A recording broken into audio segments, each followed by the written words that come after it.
What happens when you're charged with drunk driving and you take a breath test?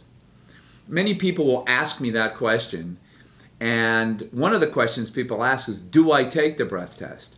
But by the time you've called a lawyer, the case has already begun and you've probably already made that particular decision. So you want to make sure you hire a lawyer who understands the complexities of breath testing devices in Massachusetts. And currently, as I speak, the breath test in Massachusetts is actually under challenge, scientific challenge that is being analyzed by our district courts. So the Draeger 9510 is the breath test machine that analyzes people's breaths here in Massachusetts.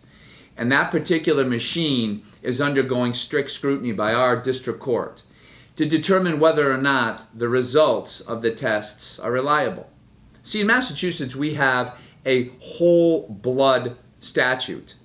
And the breath test machine actually is an indirect test of your whole blood. When you blow into the machine, there's particular algorithms and scientific theories that go in to determine whether or not you have reached the 0.08 whole blood concentration.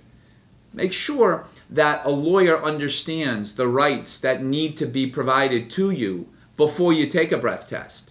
There are particular waiting periods that need to be examined as to whether or not the test was administered properly. And you also need a lawyer who understands whether or not the machine has been maintained pursuant to proper policy and protocol. It's a complicated analysis, and you want to make sure you hire a lawyer who understands.